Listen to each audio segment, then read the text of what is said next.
Hello बच्चों, कैसे हो। चलो आज की क्लास फिर से पुनः शुरू करते हैं। पिछले क्लास में मैंने बताया था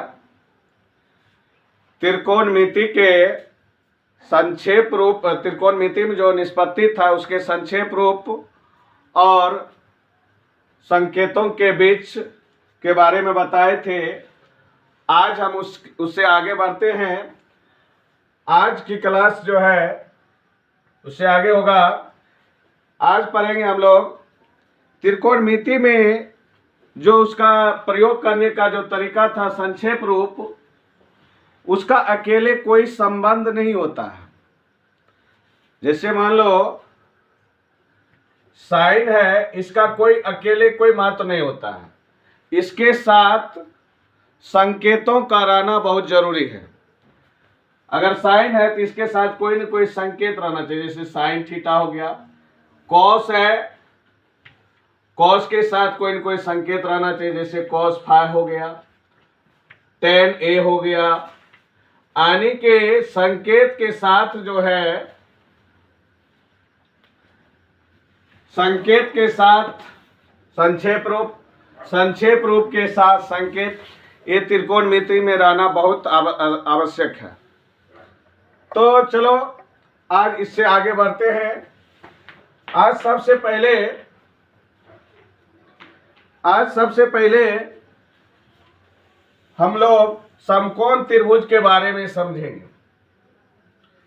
समकोण त्रिभुज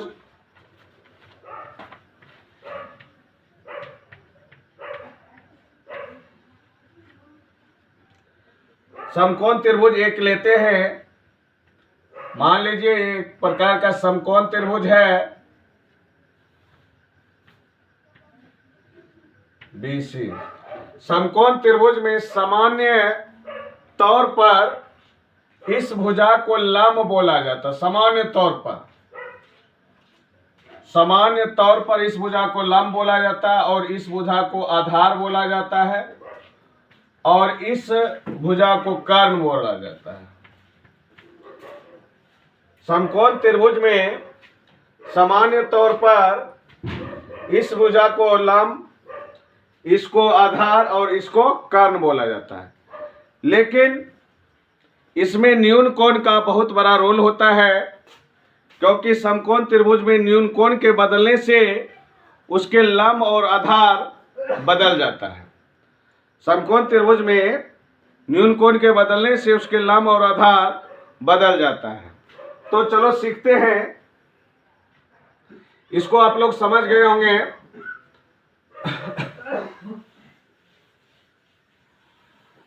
देखते हैं आगे।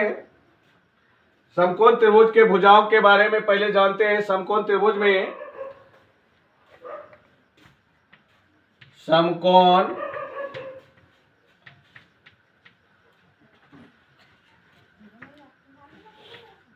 त्रिभुज के भुजा का नाम पहला है कर्ण। कर्ण समकोण त्रिभुज की सबसे बड़ी भुजा को कर्ण कहते हैं। त्रिभुज के सबसे बड़ी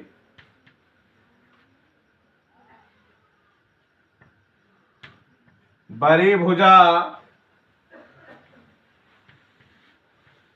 को कर्ण कहते हैं।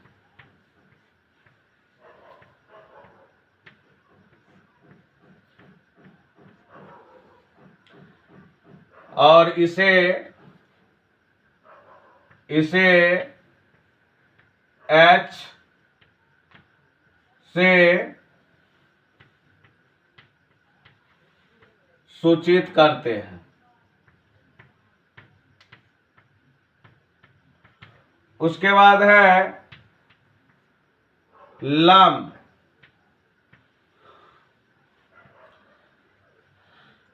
समकोण त्रिभुज में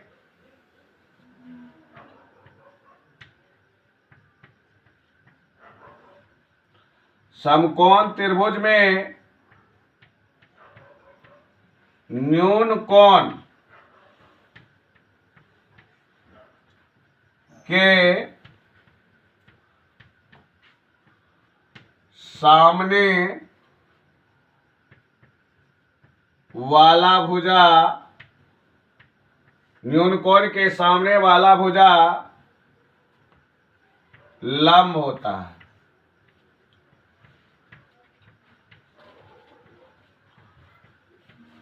और ये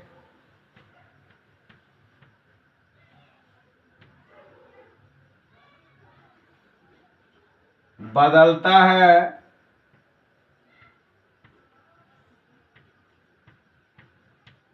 न्यून कोण के बदलने से।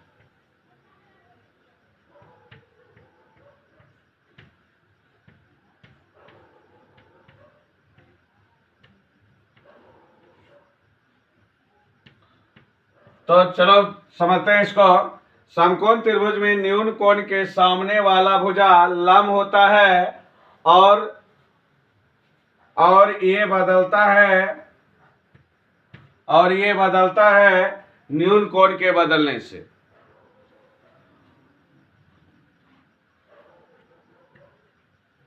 और इसे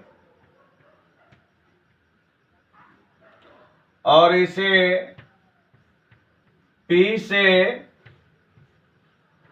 सूचित करते हैं।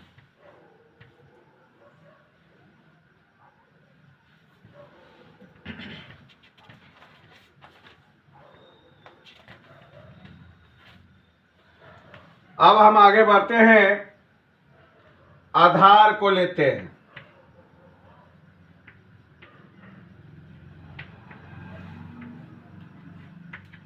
आधार किसको कहते हैं?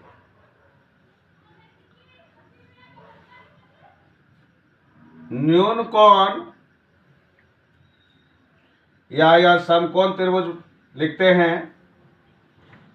समकोण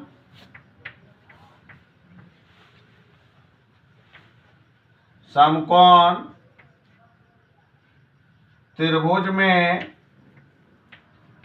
न्यून कोण के संलग्न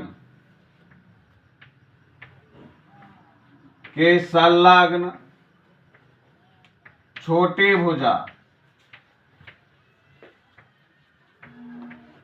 भुजा आधार होता है।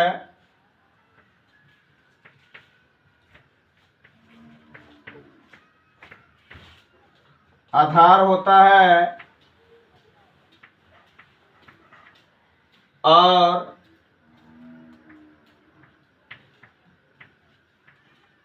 ये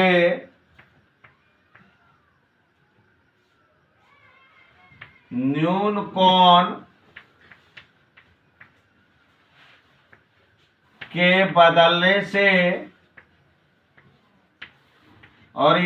कोण के बदलने से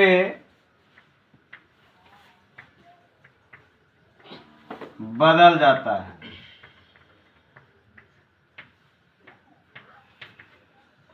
और इसे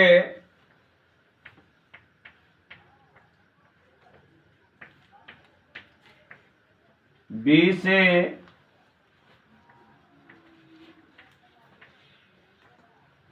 सूचित करते हैं।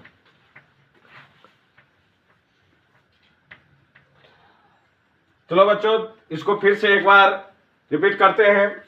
समकोण त्रिभुज के भुजा का नाम। समकोण त्रिभुज में भुजा 3 होती है, जिसका नाम है कर्ण, लंब और आधार। समकोण त्रिभुज में कितने भुजा होते हैं? 3 भुजा होते हैं, कर्ण, आधार और लंब। ये तीनों भुजा का नाम है, समकोण त्रिभुज के भुजा का नाम है। और कर्ण किसको कहते हैं? समकोण त्रिभुज के सबसे बड़ी भुजा को कर्ण कहते हैं और इसे H से सूचित करते हैं। कर्ण कभी नहीं बदलता, यानी कि ये कभी नहीं बदलता है। ये कभी नहीं बदलता है, कभी नहीं बदलता है। कर्ण जो है कभी नहीं बदलता है। अब लंब है, समकोण त्रिभुज में न्यून कोण के सामने वाला भुजा लंब होता है और ये बदलता है। कैसे बदलता है? न्यून कोण के बदलने से। आगे हम बताएंगे कैसे बदलता है। चलो बच्चों, अब आगे देखते हैं। त्रिकोणमिति में समकोण त्रिभुज में लंब और आधार जो होता है न्यून कोण पर निर्भर करता है। त्रिकोणमिति में समकोण त्रिभुज में लंब और आधार किस पर निर्भर करता है? न्यून कोण पर निर्भर करता है, क्योंकि न्यून कोण के बदलने से लंब और आधार भी बदल जाता है। क्योंकि न्यून कोण के बदलने से लंब और आधार भी बदल जाता है। तो चलो अगला टॉपिक है समकोण त्रिभुज के पाइथागोरस सूत्र। समकोण त्रिभुज के पाइथागोरस सूत्र। तो समकोण त्रिभुज में पाइथागोरस सूत्र के बारे में जानेंगे, उसके बाद आगे जो है निष्पत्ति का सूत्र भी ज्ञात करेंगे। तो समकोण त्रिभुज के पाइथागोरस सूत्र के बारे में सबसे पहले समकोण त्रिभुज बनाना पड़ेगा। ये है समकोण त्रिभुज, ए बी सी। तो समकोण त्रिभुज में पाइथागोरस सूत्र में लंब, आधार और कर्ण के बीच जो संबंध होता है उस बतलाता है, उसी को बोलते हैं पाइथागोरस सूत्र।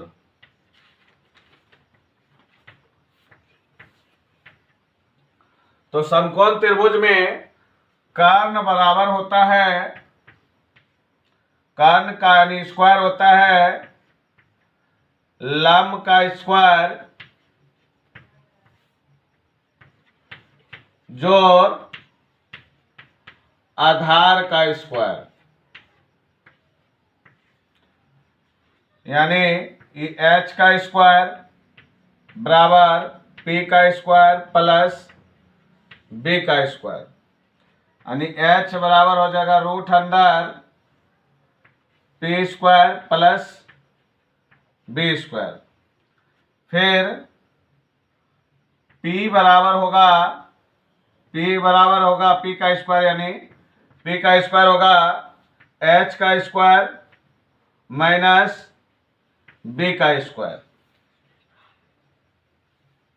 तो यहाँ पर p बराबर तब हो जाएगा रूट अंदर h square minus b square.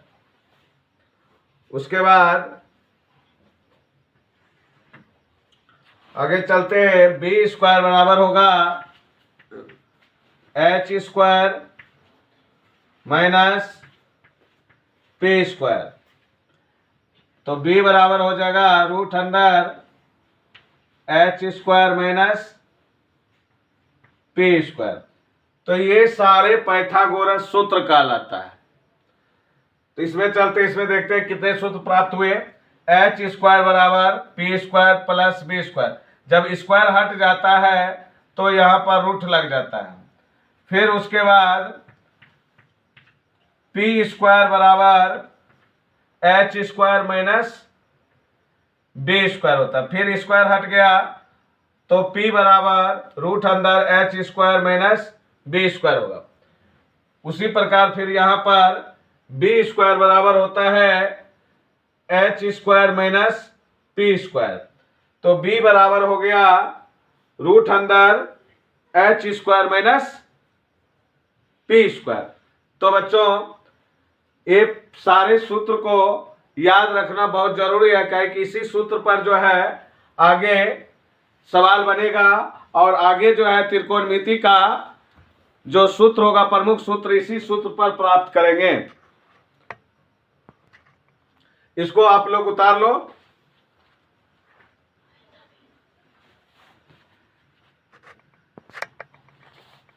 चलो बच्चों, आप देखते हैं न्यून कोण और निष्पत्तियों के त्रिकोणमितीय अनुपात के कुछ प्रमुख सूत्र है।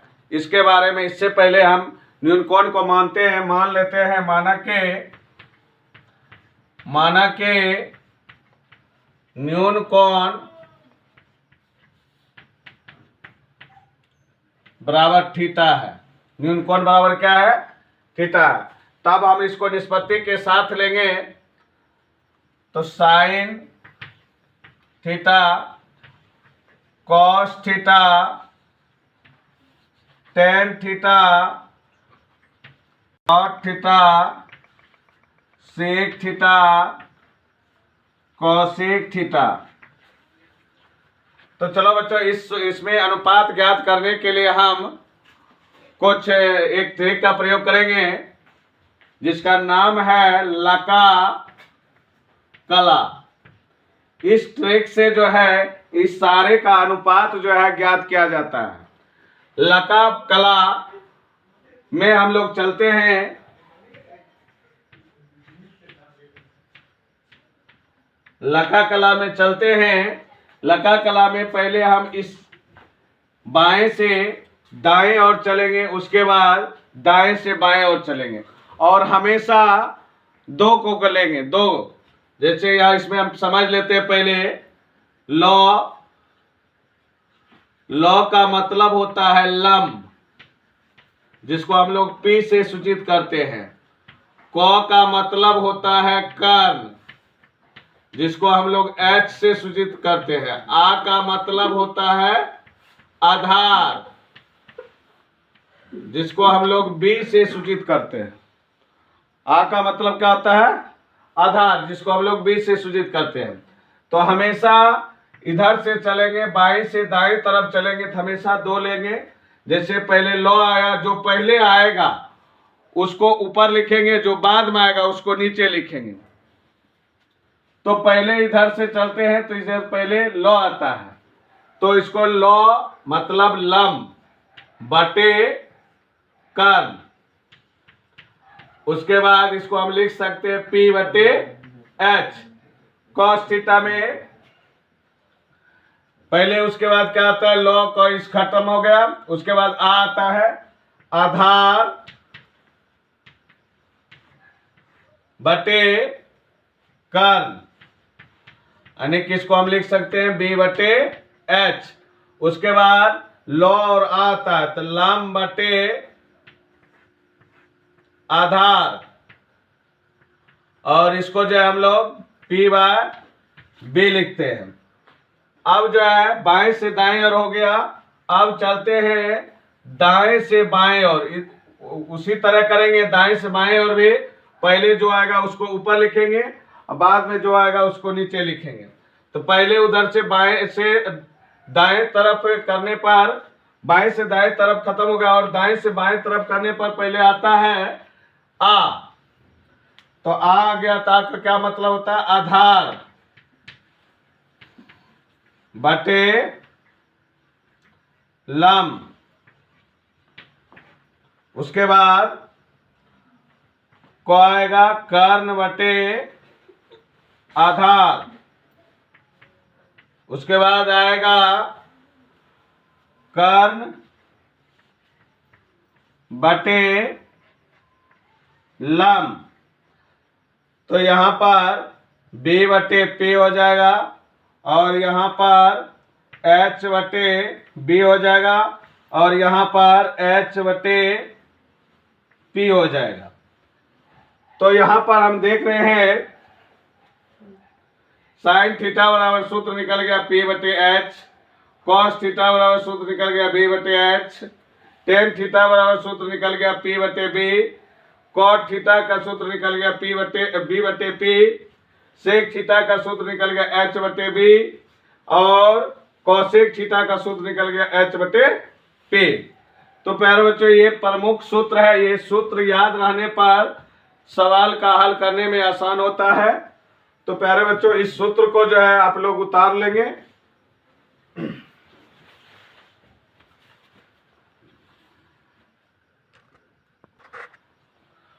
अब बच्चों देखते हैं समकोण त्रिभुज ABC में न्यूनकोण A से और निष्पत्तियों का त्रिकोणमितीय अनुपात। तो समकोण त्रिभुज हम लोग ABC बनाएंगे। तो देखते हैं समकोण त्रिभुज ए बी सी, इसमें कोण बी जो है समकोण होगा और न्यून कोण जो है ए और सी होगा। तो इसमें न्यून कोण ए के लिए हम लोग चलेंगे पहले। न्यून कोण ए के लिए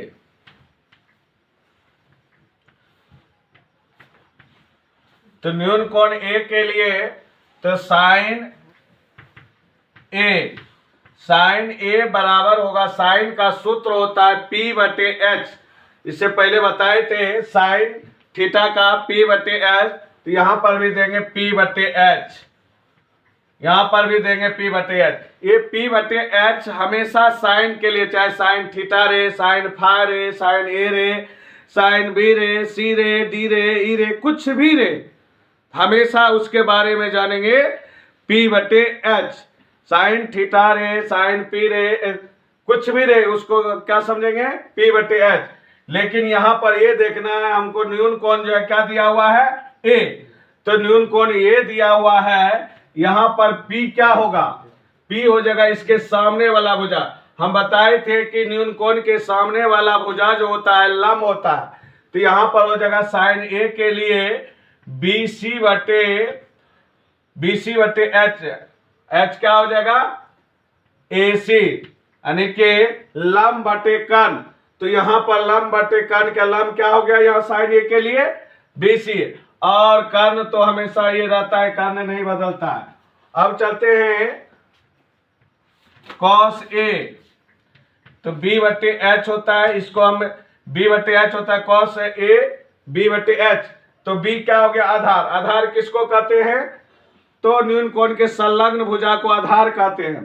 तो यहां पर A दिया हुआ है, ये न्यून कोण हुआ इसके संलग्न छोटी भुजा, तो संलग्न छोटी भुजा तो ये हुआ, ये बड़ी भुजा है, तो छोटी भुजा ये क्या हो गया AB, तो यहां हो जाएगा AB बटे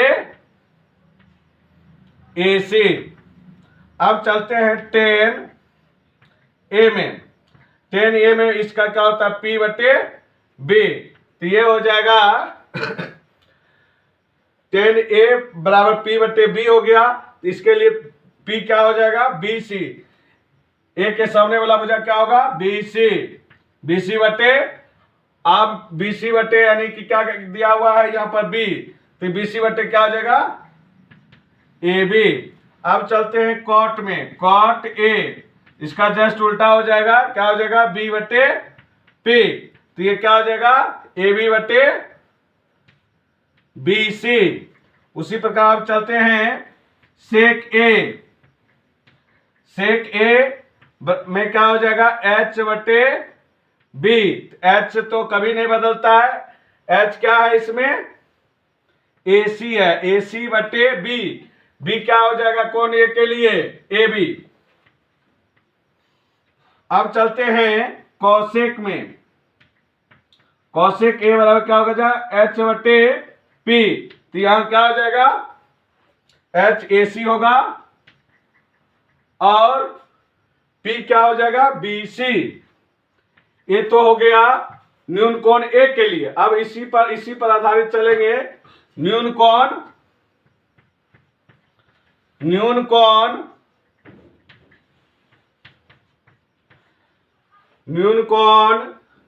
C के लिए, न्यून कोण C के लिए यही बात चलेंगे, साइन C, साइन का क्या होता है P बटे एच, तो इस C के लिए P क्या हो जाएगा, इसके सामने वाला भुजा क्या हो जाएगा, इसके सामने वाला भुजा क्या दिख रहा है AB, तो AB बटे क्या हो जाएगा साइन का क्या होता है P बटे एच, तो AB बटे क्या हो जाएगा H का क्या होगा कर्ण AC।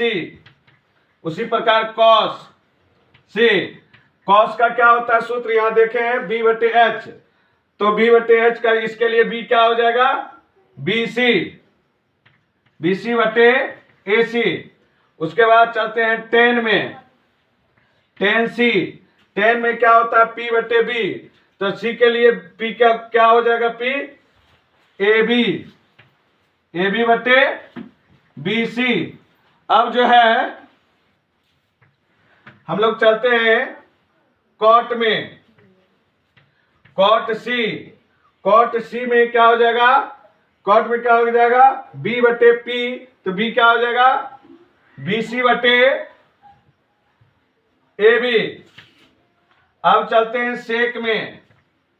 सेक सी बराबर क्या हो जाएगा, सेक का सूत्र होता है एच बटे बी, तो यहां क्या हो जाएगा, एच क्या, एच कभी नहीं बदलता है, ए सी बटे बी। बी क्या है, बी क्या हो जाएगा, बी सी के लिए बी सी। उसके बाद चलते हैं कॉसेक में। कॉसेक सी बराबर क्या हो जाएगा, कॉसेक सी बराबर हो जाएगा एच बटे पी होता है कॉसेक का, तो सी के लिए क्या हो जाएगा एच, तो सी के लिए एच वही होगा, एच क्योंकि कभी नहीं बदलता है। और इसके लिए पी क्या हो जाएगा, ए बी। प्यारे बच्चों, ये सूत्र, इसको बैठाने का तरीका समझ गए। हम लोग जो लिखाए थे, क्या कहते हैं कि न्यूनकोण के बदलने से लंब और आधार बदल जाता है, तो इसमें दिखा दिए कि न्यूनकोण के जैसे जैसे बदलता है तो लंब और आधार भी बदल जाता है। तो तुम लोग आप समझ गया होगा। तो ये सारे सूत्र को एक अच्छे से फिर कर लेना तुम लोग।